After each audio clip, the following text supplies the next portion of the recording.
with Brazil dominating Paraguay and getting their first win at this summer's Copa America. For Brazil, it was a big game for them in the fact that there was a lot of pressure. Number one, there was a lot of there's a some pressure climbing on them after that opening day game where they created so many opportunities, had so much of the ball, had so many shots, but couldn't find the back of the net, and dropping points to Costa Rica, which is unacceptable in the footballing culture that is Brazil. Results like that are flat out unacceptable.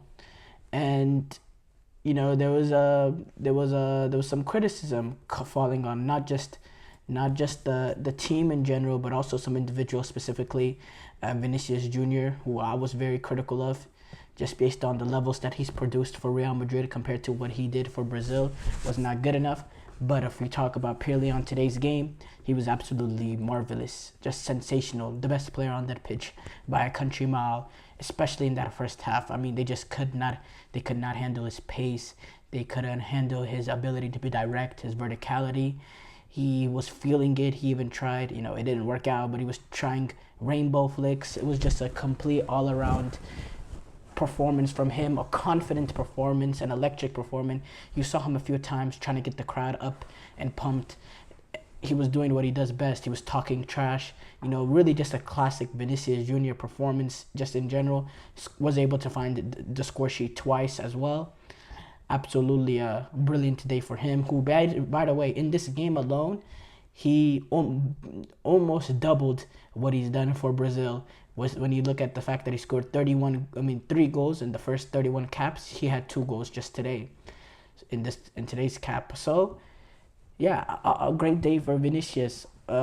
We saw Brazil, in terms of the level performance between this game and that game, Costa Rica, I think this was not as dominant, because Costa Rica, in terms of the run of play, it was just all Brazil. Costa Rica did not have anything going forward to threaten them. Paraguay, there was a few moments that they were able to threaten Brazil, with the Inciso, Almiron, and Bobadilla.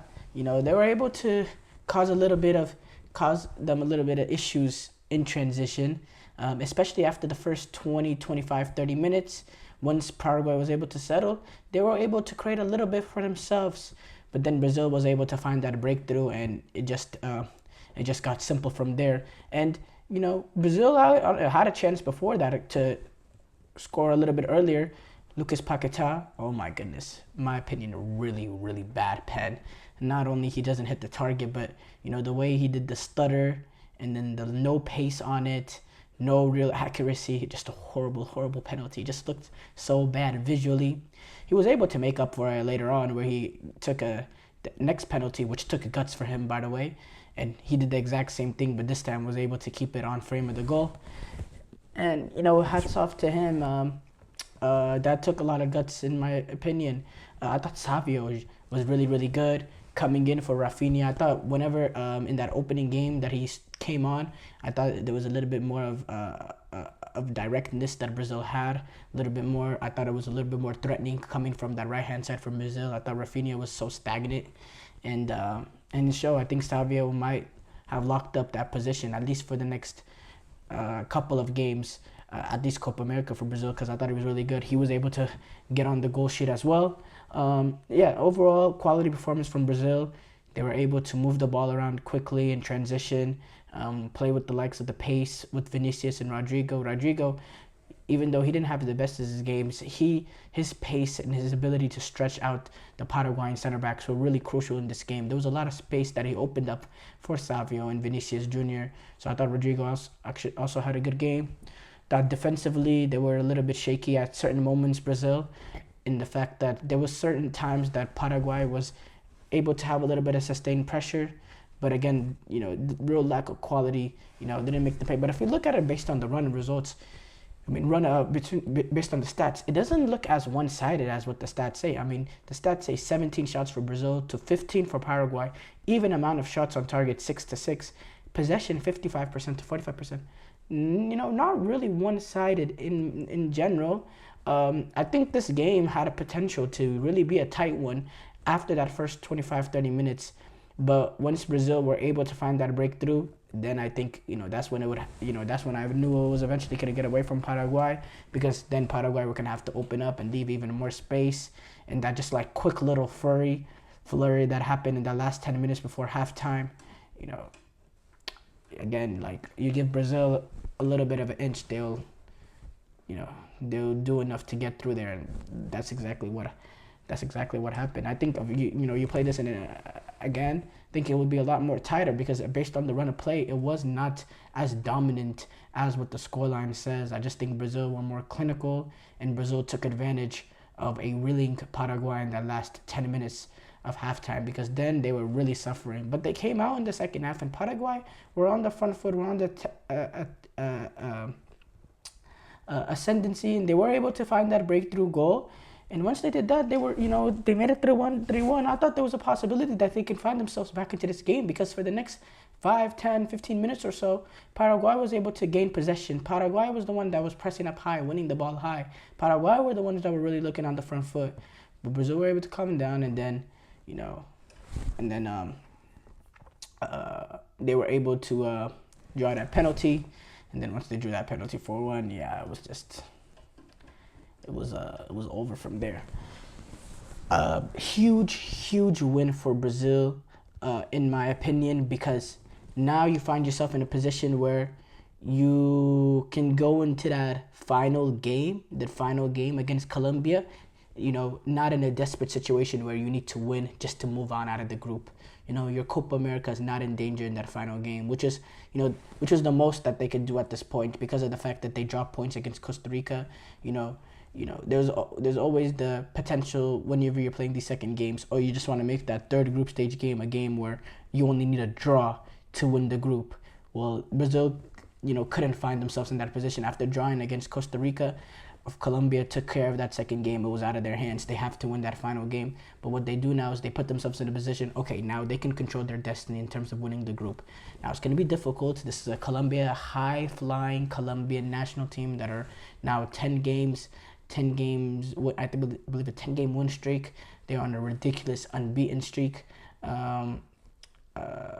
They're a formidable outfit. They're a team to not be reckoned with.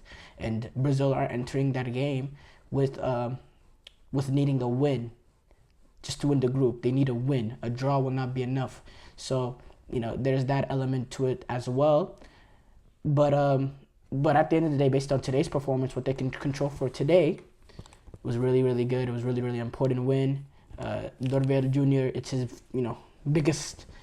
biggest win since he became the manager of Brazil. Beating England in a friendly, that's cute, but winning these sort of games in these international tournaments against these nations, these are the big games, these are the competitive games, these are games you will get judged on. And if they were to drop points in today's game as well, I think that would have put them in big danger in terms of, in terms of a lot of things, in terms of the public pressure, in terms of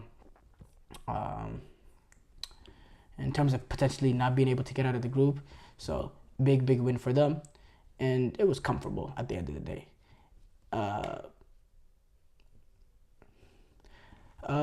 I will say Brazil do concern me in certain aspects, though. I do think that this team is a team that's a little bit fragile at certain areas of the pitch.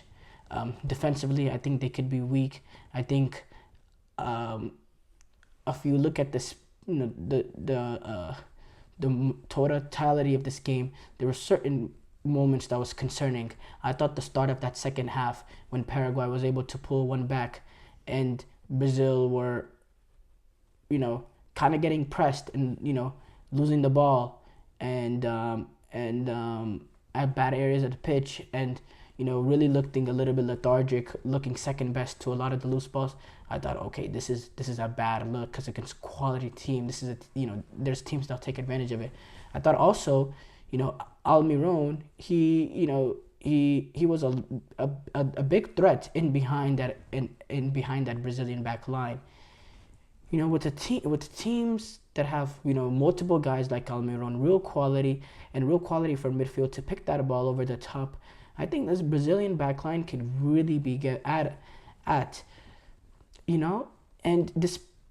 And they do sometimes lack that cutting edge in attack. Today it was there, but we saw in Costa Rica it wasn't there.